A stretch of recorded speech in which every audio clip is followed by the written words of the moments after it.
Vous êtes-vous déjà demandé pourquoi Jésus, le Messie, a choisi de naître de la tribu de Juda et non d'une autre des 12 tribus d'Israël? Qu'est-ce qui fait de cette tribu particulière le véhicule de la promesse messianique? En étudiant les généalogies sacrées dans les Écritures, nous voyons que le voyage de Jésus est retracé d'Abraham à David, Juda jouant un rôle central dans cette lignée. Aujourd'hui, nous allons explorer comment ce choix va au-delà d'une simple question de lignée, étant un détail essentiel du plan divin. La généalogie de Jésus, qui va d'Abraham à David, est cruciale pour comprendre sa descendance de la tribu de Juda. Abraham, considéré comme le père de la foi, a reçu de Dieu la promesse d'être le patriarche d'une grande nation. Abraham avait 2 fils notables, Ismaël, fils d'Agar, et Isaac, fils de Sarah. Cependant, la promesse divine s'adressait spécifiquement aux descendants d'Isaac. Isaac, à son tour, eut 2 fils, Ésaü et Jacob. La bénédiction du droit d'aînesse, qui garantissait normalement une position importante, fut transmise d'Ésaü à Jacob lors d'un épisode connu sous le nom de vente du droit d'aînesse. Jacob, appelé plus tard Israël, devint le patriarche des 12 tribus d'Israël. Parmi les fils de Jacob, Juda joue un rôle fondamental dans la généalogie de Jésus. La prophétie messianique, consignée dans l'Ancien Testament, commence à se manifester avec le patriarche Jacob, lorsqu'il bénit ses fils avant de mourir.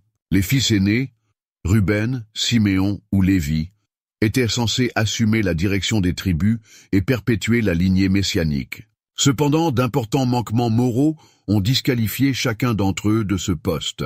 Bien que Ruben fût le premier-né et avait donc le droit de diriger, il perdit cette position lorsque, selon le livre de la Genèse, il coucha avec Bilha, la concubine de son père, profanant ainsi le lit de son père.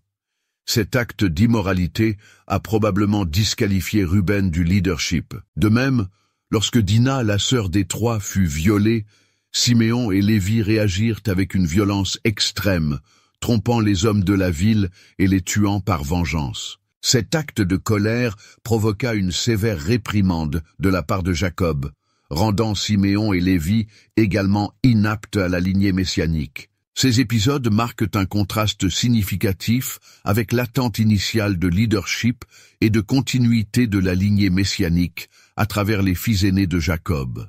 Dans ce scénario, Juda, bien qu'il ait lui aussi commis des erreurs, a été choisi pour occuper un rôle central dans la généalogie de Jésus.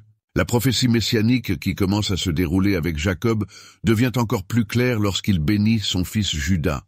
Dans Genèse 49, 10, Jacob prophétise sur Juda en déclarant « Le sceptre ne s'éloignera point de Juda, ni le bâton d'entre ses pieds, jusqu'à ce que vienne le Shilo, et l'obéissance du peuple lui sera accordée. » Cette prophétie révèle la lignée royale et dirigeante qui naîtrait de la tribu de Juda. Le terme Shilo est communément interprété comme une référence au Messie, indiquant un dirigeant et un dirigeant à venir. Le lien entre cette prophétie et le choix de Juda comme lignée d'où viendrait Jésus est clair et se reflète dans l'ascendance du Christ lui-même. Au cours de la bénédiction de Jacob sur son fils Juda, un passage rapporté dans Genèse 49:9 ressort. « Juda est un jeune lion.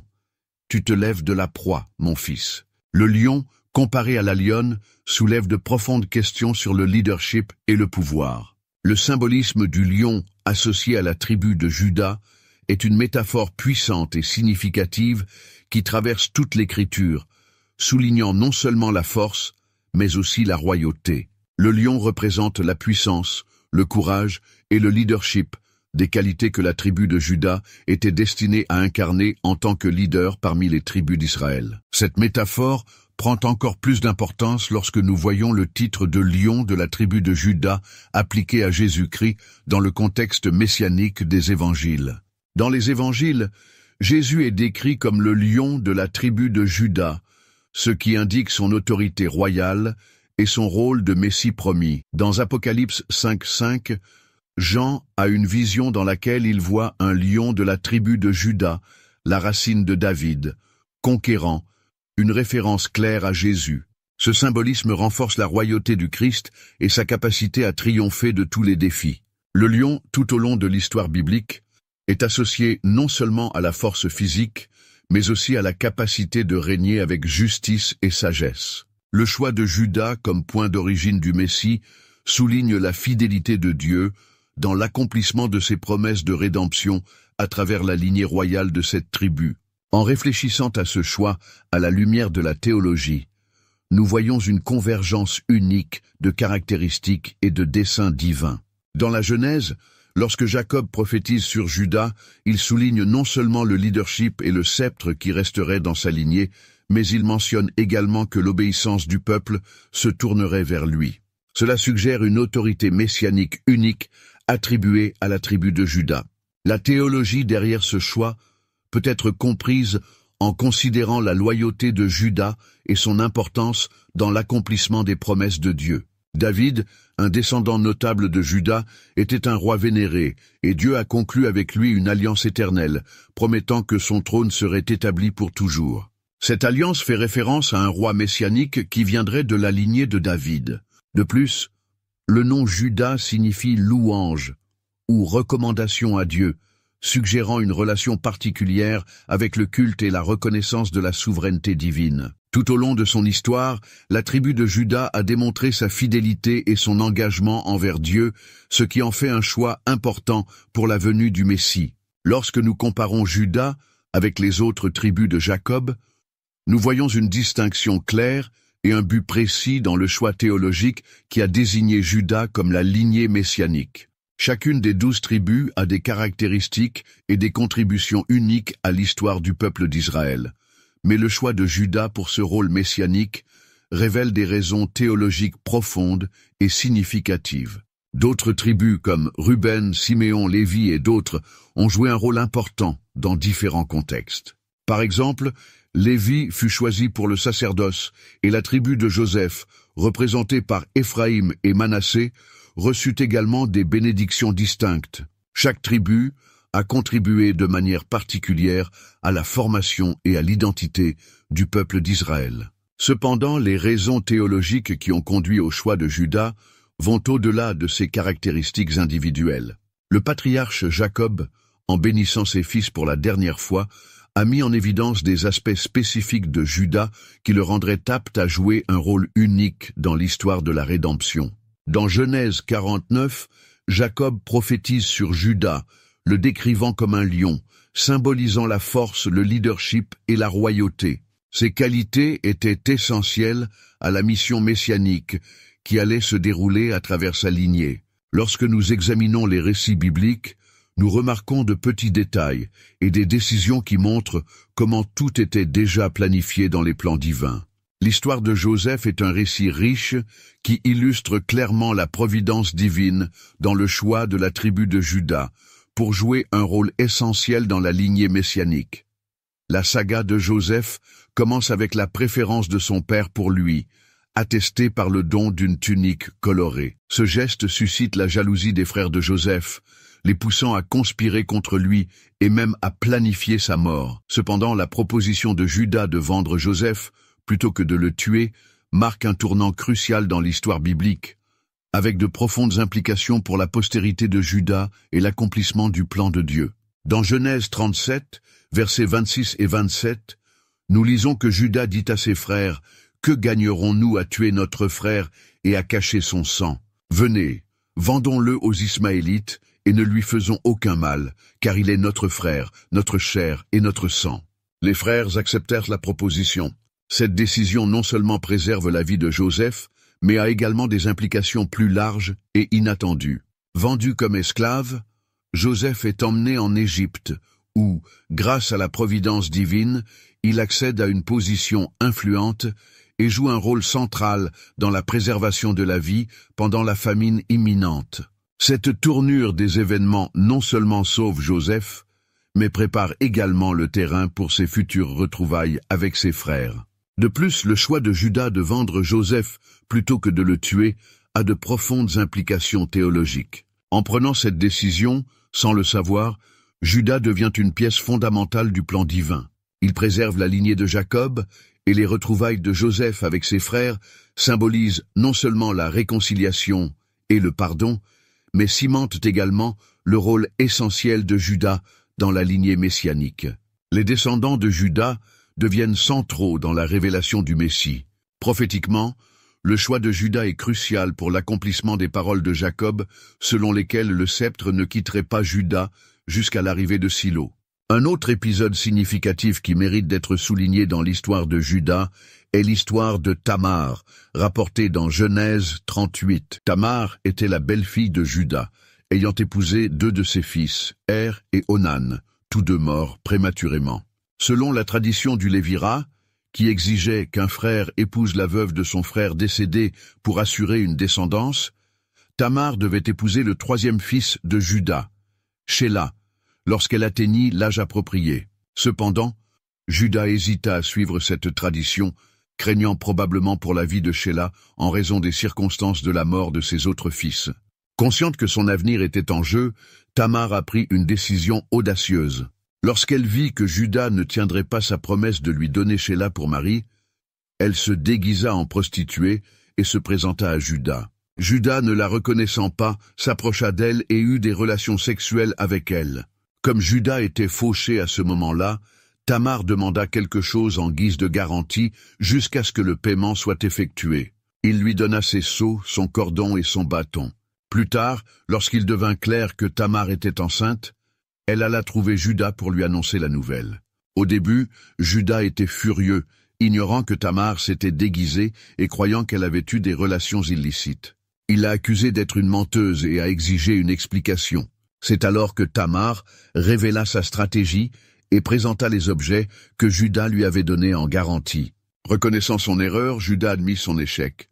Tamar agit avec habileté, mais sa décision fut reconnue comme juste, au point qu'elle fut considérée comme plus juste que Juda. Elle donna naissance à des jumeaux, Pérez et Zéra, Pérez étant un ancêtre important dans la lignée qui allait donner naissance à la descendance messianique. Cette histoire, marquée par la ruse de Tamar et l'intervention divine pour préserver la lignée de Juda, illustre comment Dieu utilise même des situations complexes et des décisions humaines douteuses pour accomplir ses desseins. La providence divine s'est manifestée pour assurer que la lignée messianique serait préservée à travers Juda, même sans sa volonté, préparant ainsi la voie à la venue du Sauveur. Un autre exemple pertinent est l'histoire de Ruth, un récit émouvant qui se déroule à Béthel pendant une période de famine en Israël. Ruth, une Moabite, et sa belle-mère Naomi reviennent à Béthel après la mort de leur mari. Faisant preuve d'un engagement extraordinaire, Ruth décide de rester avec Naomi et d'adopter sa foi. Elle choisit de travailler dans les champs pendant la moisson, où elle attire l'attention de Boaz, un proche parent de Naomi et surtout de la lignée de Juda. Boaz, un homme juste et généreux, fait preuve de compassion envers Ruth, ordonne à ses serviteurs de la traiter avec plus de gentillesse et lui permet de récolter davantage de céréales.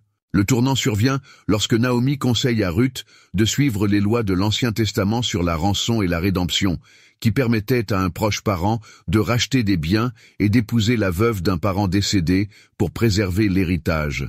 Boaz, suivant ces lois, assume le rôle de rédempteur. L'union ultérieure entre Boaz et Ruth reflète la providence divine et est particulièrement significative dans la lignée de Juda à la lumière des prophéties messianiques et de l'importance théologique de cette tribu. Après la mort de ses maris, Ruth aurait très bien pu suivre sa propre voie et ne pas suivre sa belle-mère, mais les plans de Dieu étaient déjà établis.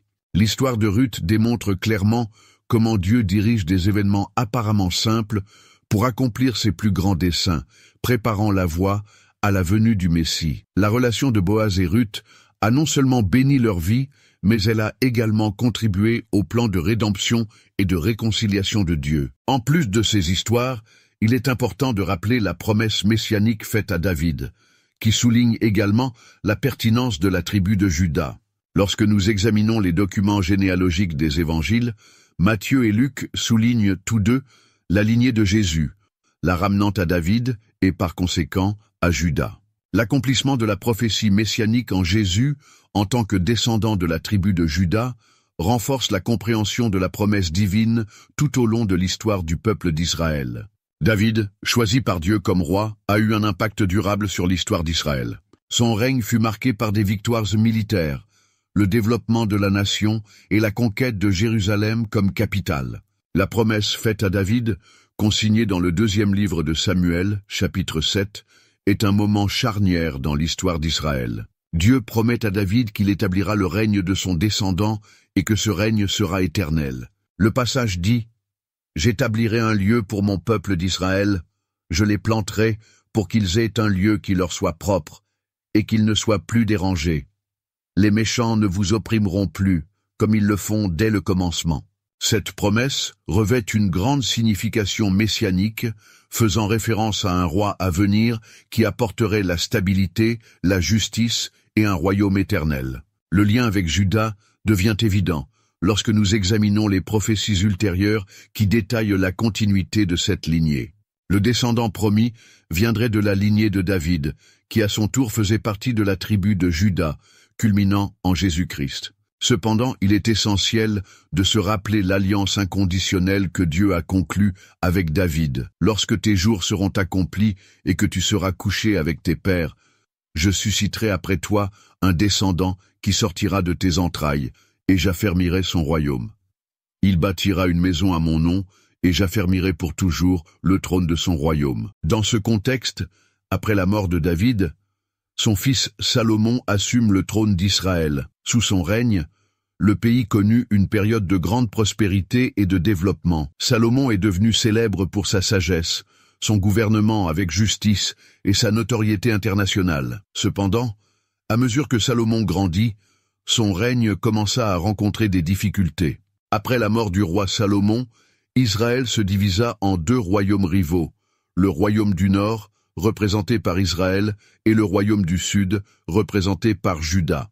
Au fil des générations, des rois mauvais ont conduit Israël à l'idolâtrie et à la désobéissance, bien qu'il y ait eu un mélange de bons et de mauvais dirigeants dans les 2 royaumes. Cependant, Juda a réussi à maintenir la lignée dynastique, aboutissant à la lignée qui conduirait au Christ. Lors de l'invasion et de l'exil des Assyriens, le royaume du nord d'Israël fut détruit, effaçant ainsi 10 tribus de l'histoire. Cependant, la lignée de Juda resta résiliente.